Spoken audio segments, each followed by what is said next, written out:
حضرت عبداللہ بن عمر رضی اللہ تعالیٰ عنہ اور حضرت عمر رضی اللہ تعالیٰ عنہ دونوں نے صحیح مسلم کی حدیث کے مطابق بالاتفاق یہ چیز تسلیم کی کہ کسی بھی چرواہا کے لیے، چاہے وہ اونٹوں کا ہو چاہے بھیڑوں کا ہو، یہ چیز جائز نہیں ہے کہ وہ جنگل میں ان کو کسی کی نگرانی کے بغیر چھوڑے، وہ تباہ برباد ہو جائیں گے۔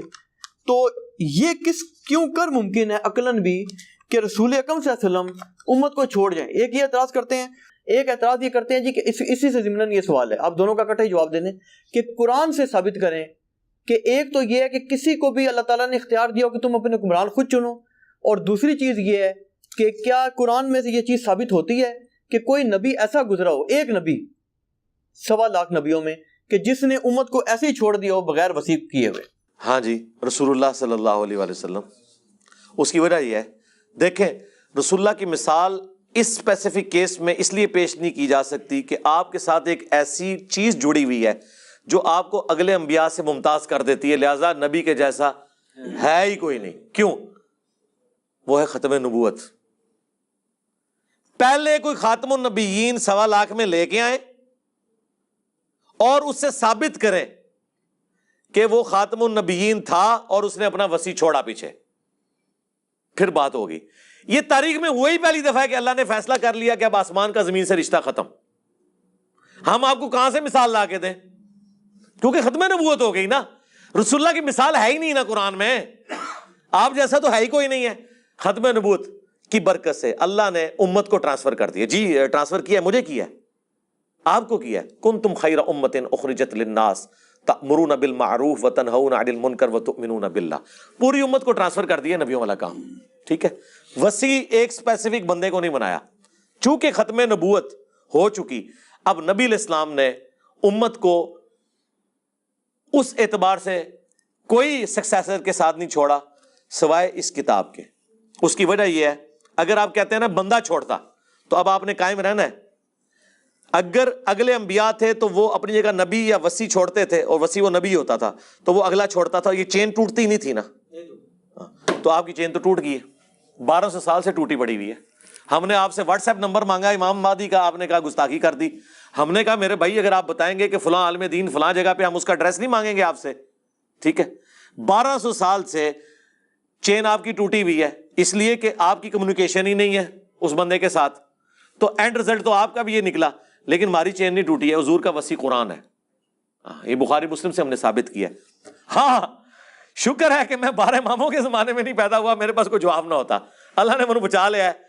اس موقع میں تو فیل کر چھڑیا، میں 14ویں صدی چ آیا ہاں جدوں تہنوں ہی 1200 سال تو ڈکا لگیا ہوا ہے کہ بندہ تہاڈے سامنے نہیں ہے، امام غائب ہے نا، ہاں تو تہاڈا تو کم ہو گیا نا، میں نے آپ کا جواب دے دیا۔ اب آ جائیں وہ والا، وہ حدیث آپ ہمیں بخاری سے پیش کریں، مسلم سے پیش کریں، بخاری میں بھی ہے مسلم میں بھی ہے، ہاں کچھ حصہ اس کا بخاری میں بھی ہے، اس میں آگے الفاظ عبداللہ بن عمر کے بھی پڑھ لینا، آدھی حدیث تو نہ پیش کریں۔ عبداللہ بن عمر کہتے ہیں یہ ان کا اجتہاد تھا، وہ چرواہے والی جو آپ نے بات کی کہ چرواہا بھی تو بھیڑ بکریاں نہیں چھوڑ کے جاتا، تو یہ کیسے ہو سکتا ہے کہ میرا باپ جو ہے وہ بغیر کسی کو خلیفہ نامزد کیے ہوئے مر جائے؟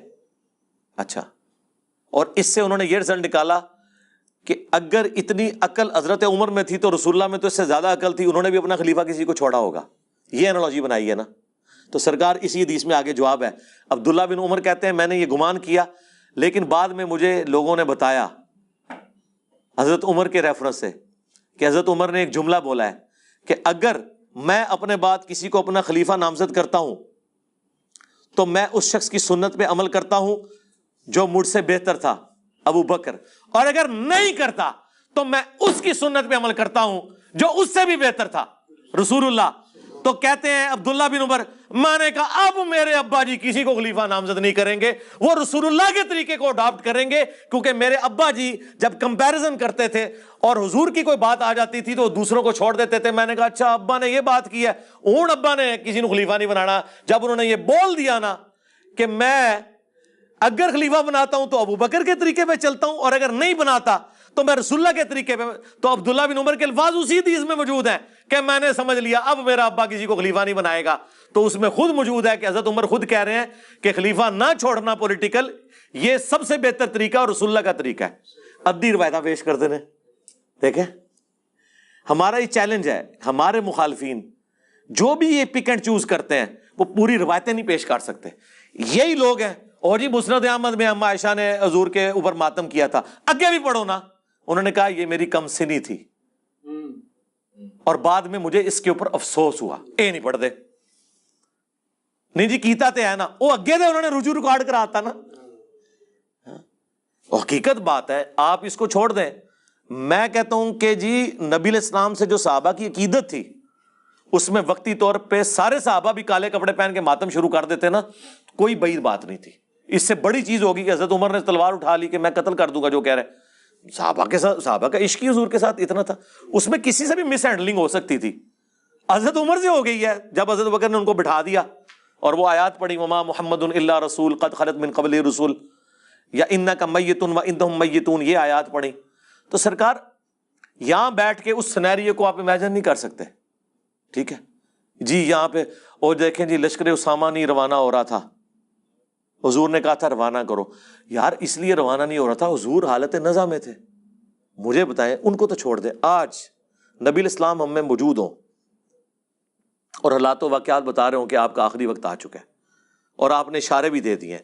اذا جاء نصر اللہ والفتح بھی نازل ہو چکی ہے. اور عبداللہ بن عباس کا باپ عباس حضور کا چچا یہ کہہ رہا ہے کہ حضور کا چہرہ میں پہچان رہا ہوں. بنو ہاشم جب موت کے قریب ہوتے ہیں نا تو مجھے ان کے چہرے سے پتہ چل جاتا ہے. ظاہر ہے وہ بنو ہاشم کے یہ سارے سینیریو میں حضور آپ کو یہ کہہ رہے ہیں کہ فلاں جہاد پہ چلے جاؤ. ٹھیک ہے, تو صحابہ تو کیا حضور کو اس حالت میں چھوڑ کے جا سکتے ہیں؟ وہ تھوڑے دور جا کے انہوں نے پڑاؤ کر لیا کہ کہیں ایسا نہ حضور فوت ہو جائیں اور ہم حضور کے جنازے میں بھی شامل نہ ہو سکیں. اس سے یہ لوگ پتہ کیا نتیجہ نکالنا چاہتے ہیں, اس پہ بلکہ ویڈیوز بھی بنائی انہوں نے, جو آپ نے اچھا کیا آپ نے یہ بات کور کر لی. میرے نہیں میں نے یہ کور کیا ہے جی. میرا ایک لیکچر جسے میں قیامت کے دن رسول اللہ کی بارگاہ میں پیش کر سکتا ہوں وہ ہے کہ رسول اللہ کا قاتل کون. میں نے ان کے سارے اعتراضات کے جواب دیے ہیں. یہ کہتے ہیں حضور کو زہر دیا انہوں نے حدیث لدود کے ذریعے, وہ حضور کے منہ میں دوائی ٹپکا رہے تھے, انہوں نے کہا زہر ٹپکا دیا. اس کے آگے اس کا جواب موجود ہے. حضور علیہ السلام وہ صحابہ کہتے ہیں ہم نے حضور کے منہ میں دوائی ڈالی جان بوجھ کے, حضور اعلیٰ کہتے رہے نہ ڈالو, لیکن ہم نے یہ گمان کیا کہ مریض جو ہے نا وہ دوائی کو ناپسند کرتا ہے اور اس وقت نبی علیہ السلام کی تکلیف ہے اور وہ تو چاہتے تھے کہ حضور کی تکلیف دور ہو. آپ اپنے چھوٹے بچے کو ٹیکا نہیں لگواتے, ٹھیک ہے, وہ لاکھ کہتا رہے لیکن آپ سے اس کی حالت نہیں دیکھی جا رہی. تو صحابہ سے حضور کی حالت نہیں دیکھی جا رہی تھی, وہ آپ کے منہ میں دوائی ٹپکا رہے تھے. ٹھیک ہے, یہ کہتے ہیں زہر ٹپکا دیا. اس کے آگے موجود ہے بخاری میں, پھر حضور کو افاقہ جب ہوا تو آپ نے کہا کہ وہ دوائی لے کے آؤ. وہ دوائی لائی گئی, آپ نے فرمایا میں نے تمہیں منع کیا تھا. یعنی حضور کہہ رہے تھے کہ میں اس حالت میں بھی قابل اتباع ہوں. حنفی تو کہتے ہیں حضور بوڑھے ہو گئے تھے تو اتباع کے قابل نہیں رہے کیونکہ جلسہ استراحت کرتے تھے. جلسہ استراحت تو حضور سکھایا کرتے تھے. حضور کبھی بھی ایسی حالت میں نہیں رہے کہ آپ قابل اتباع نہیں ہوں. آپ فرما دیتے تھے اگر کوئی کریٹیکل سچویشن آتی تھی تو آپ کہہ دیتے تھے کہ یہ خاص میرے لیے ہے. جیسے بخاری مسلم حدیث ہے کہ میں بیٹھ کے بھی نماز پڑھوں اللہ مجھے پورا ثواب دیتا ہے لیکن تمہیں آدھا ملے گا, وہ آپ کلیئر کر دیتے تھے. اب اس حالت میں نبی الاسلام نے کہا وہ دوائی منگوائی گئی. آپ نے سارے صحابہ کے منہ میں ٹپکوائی سوائے حضرت عباس کے, کیونکہ وہ اس میں شامل نہیں تھے. تو سرکار اگر وہ زہر تھا تو سارے مار کیوں نہیں گئے؟ اور دوسرا اس دوائی کے بعد تو حضور صحتیاب ہوئے ہیں. اگر زہر تھا اور حضور اس سے یہ پک اینڈ چوز کرتے ہیں, آؤٹ آف کانٹیکسٹ چیزیں کاٹتے ہیں, اسی میں ان چیزوں کے جواب موجود ہوتے ہیں. علی بھائی جو جیش اسامہ والی بات ہے نا اس کو کلیریفائی کر دیں. جی میں نے کلیریفائی کیا ہے. نہیں اس میں پتہ ہے یہ موقف کیا بناتے ہیں ان کا موقف. جی مجھے پتہ ہے ان کا یہ کہتے ہیں جی کہ رسول پاک صلی اللہ علیہ وسلم نے جان بوجھ کر ان کو اللہ پاک نے غیبی خبر دی تھی کہ میں دنیا سے وصال فرما رہا ہوں, اور ان کو یہ پتا تھا ان کے بقول کہ جی وہ یہ معاملات اس طرح کریں گے, اسی لیے انہوں نے یہ جو شیخین علیہ السلام تھے ان کو انہوں نے کہا تھا کہ تم اس چھوٹے بچے کے انڈر ہو کے چلے جاؤ تاکہ یہ لوگ دور ہو جاتے. یہ کہتے ہیں یہ پورا اسقیفہ والا معاملہ ہوتا ہی نہ حضرت علی کو ان کے انڈر نہیں کیا. اس کا مطلب آپ کیا سمجھ رہے ہیں کہ شیخین جو ہیں وہ اللہ سے بھی جیت گئے, رسول اللہ سے بھی جیت گئے, اس اللہ سے جس نے قرآن میں کہا هو الذی ارسل رسولہ بالہدی ودین الحق لیظہرہ علی الدین کلہ, اس دین کو سارے ادیان پہ غالب کرنے کے لیے جس پیغمبر کو بھیجا تھا. قرآن میں 3 جگہ یہ آیت آئی, اللہ تعالیٰ ناکام ہو گیا نعوذ باللہ. اور یہ دین غالب ہوا ہے کہ نہیں مجھے یہ بتائیں. پہلے تو یہ مانے یہ قرآن نے کہا تھا میں غالب کروں گا, کیا ہے نا؟ ہاں تو غالب رسول اللہ کے دور میں ہوا ہے, خلفائے راشدین کے دور میں ہوا ہے. رسول اللہ کے دور میں تو صرف مکے، مدینہ اور حجاز کی سرزمین تک تھا. رومن اور پرشین امپائر کو خلفائے راشدین کے دور میں گرایا گیا، اور یہ اللہ کی اتنی حکمت ظاہر ہوئی ہے کہ یہ رسول اللہ کا کام آگے لے کے چلے ہیں وہ. اور دوسری بات، بڑے بڑے لیڈرز آئے ہیں وہ اپنی زندگی میں کامیاب ہوئے ہیں. رسول اللہ میں اور باقی لیڈروں میں فرق یہ ہے کہ رسول اللہ دنیا سے چلے گئے، آپ کے ہزاروں ساتھی مرتد بھی ہو گئے، اور یہ وہ ساتھی تھے جو اینڈ پہ صرف آپ کے دبدبے کی وجہ سے مسلمان ہوئے تھے. یہ آپ کے صحبت یافتہ نہیں تھے، یہ ذہن میں رکھیے گا. ان میں سے کسی نے نہیں حضور کو چھوڑا کبھی، وہ حضور کو جینولی پیغمبر مان چکے تھے. باقی لوگوں نے حضور کو قریش کا غلبہ سمجھتے ہوئے ایک بڑے جنگجو کی بیعت کر لی تھی کہ جو سب پہ غالب آ گیا، وہی چھوڑ بھی گئے. اتنے لوگ چھوڑ گئے، چند لوگ باقی رہ گئے، انہوں نے ان کو بھی شکست دی اور رومن اور پرشینز کو بھی شکست دے دی. سوائے اس کے کوئی چیز نہیں ہے کہ غیبی مدد ہے اللہ کی، اور وہ وعدہ پورا ہو گیا. هو الذی ارسل رسولہ بالہدی ودین الحق لیظہرہ علی الدین کلہ. اور پھر دوسری، میں اس کو کنکلوڈ کرتا ہوں، آپ کے سوال ختم ہو گئے. مولانا اسحاق کا ایک جملہ سونے کے قلم سے اور سونے کے پانی سے لکھنے کے یعنی قابل ہے. انہوں نے کہا تھا، بتاؤ خلفائے راشدین نے کون سی اپنی جدادیں منائی ہیں، اپنے بچوں کے لیے کیا چھوڑ کے وہ مرے ہیں کہ تم کہو کہ انہیں لالچ تھی. پوری زندگی چٹائی پہ حضرت عمر سوتے رہے مسجد کے اندر، اپنے بچے کو خلیفہ نہیں نامزد کیا. لوگوں نے اعلیٰ کے مشورے دیے ہیں، حضرت ابو بکر نے اپنے بچوں کو خلیفہ نامزد نہیں کیا. پوری زندگی کس برسی میں ایک اسلام کے غالب ہونے تک ساری تکلیفیں اللہ سے اٹھائیں. جب اس کا فروٹ کھانے کا وقت آیا ہے، اس وقت بھی جنگوں کی مصیبت کاٹ رہے ہیں. بوڑھے وقت میں تو انسان آرام کرتا ہے. 2.25 سال حضرت ابو بکر کی ایک رات بھی سکون سے گزری ہے. کتنے معاذوں میں جنگ کھولی ہے. منکرین زکوٰۃ، مسیلمہ کذاب، پرشین امپائر، اور ایون رومن امپائر کے لیے بھی آپ نے اپنے، وہ جب حضرت بلال نہیں ان کو روک رہے تھے، حضرت بلال کو بھی بھیجنا پڑا. حضرت عمر کی پوری زندگی جنگوں سے عبارت ہے. پھر اپنی اولاد کے لیے کیا چھوڑ کے مرے ہیں. زیادہ خلیفہ بنا جاتے ہیں نا. جنہوں نے خلیفہ بنایا بنو امیہ نے، وہ نظر آ رہا ہے دنیا کے لیے سب کچھ کیا. جنہوں نے اللہ کے لیے کیا انہوں نے تو اپنی اولاد کو کچھ نہیں دیا. اولاد تو ان کی اسی طرح ہی رہی ہے. محمد بن ابی بکر کو بنو امیہ نے قتل کیا، عبد الرحمن بن ابی بکر کو بنو امیہ نے قتل کیا. ویسے تو کہتے ہیں جی حضرت ابو بکر کی جو اولاد سے ہیں امام جعفر، ٹھیک ہے، تو یہ بتاؤ نا، امام جعفر حضرت ابو بکر کی اس اولاد سے ہیں کہ جس اولاد کو بنو امیہ نے قتل کروایا ہے. محمد بن ابی بکر اگلی گل نہیں دستے، ادھی گل دستے نے.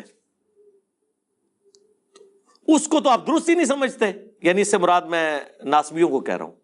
اور ہمیں دوز لگاتے ہیں جی جو ائمہ تھے اہل بیت کے، وہ تو حضرت بکر کی اولاد میں. کیڑی اولاد؟ وہ اولاد جی پرورش مولا علی نے کی تھی، محمد بن بکر کی، جو جنگ جمل میں حضرت عائشہ کو سمجھاتے تھے. اور جب حضرت عائشہ کا اونٹ گرا، اس محمد بن ابی بکر کے ساتھ حضرت علی نے حضرت عائشہ کو احترام کے ساتھ گھر روانہ کیا. جو مسند احمد میں حدیث ہے کہ ایک وقت آئے گا تیرا عائشہ سے جھگڑا ہوگا. حضرت علی نے کہا میں بڑا بدبخت ہوں گا، تو فرمایا تم نے ایسا کرنا ہے، عائشہ کو اس کے گھر تک پہنچا دینا ہے، اور پہنچایا. ٹھیک ہے، تو یہ چھوڑ دیں. مقدمے میں کبھی بھی کوئی جیت نہیں سکتا. پک اینڈ چوز آپ کریں گے تو وہ فٹ ہی نہیں بیٹھے گا. یہ اسی طرح ان کو تو چھوڑ دیں، تو بڑی ہستیاں تھیں. میں اپنے بارے میں دیکھتا ہوں کہ میرے بارے میں بلیم لگا رہے ہیں کہ جناب یہود و نصارہ سے فنڈنگ آ رہی ہے. آپ کیا سمجھتے ہیں یہ جب بکواس کر رہے ہوتے ہیں تو اس سے میرے کوئی ارادہ متزلزل ہوتا ہے؟ میرے تو ایمان میں اور اضافہ ہوتا ہے کہ یا اللہ میں واقعی ٹھیک ہوں، مجھے تو پتا ہے مجھے فنڈنگ نہیں آ رہی. ٹھیک ہے، تو میں تو اور پکا ہو جاتا ہوں نا. اس کے جھوٹے الزام لگانے سے کیا سمجھتے ہیں یہ کہ مجھے پیچھے کر لیں گے؟ میں تو اور چڑھ کے آؤں گا. انہوں نے ٹرینڈ چلایا، میں لا کے ہاتھ چپڑا چڑی. انہیں اس وقت انہوں روندے ہون گے کہ ایسی ٹرینڈ کیوں چلایا. اور ٹرینڈ بھی خیر ان کے اوپر الٹ گیا. اس ٹرینڈ میں تو سارے میکسیمم کمنٹس ہمارے حق میں تھے، ان کے حق میں تو بہت تھوڑے کمنٹس تھے. تو یہ چیز دیکھیں، پک اینڈ چوز نہ کریں، مقدمے کو دیکھیں. صلو علی محمد وآل محمد، اللہم صلی علی محمد وعلی آل محمد واصحاب محمد وازواج محمد وامت محمد اجمعین الی یوم الدین.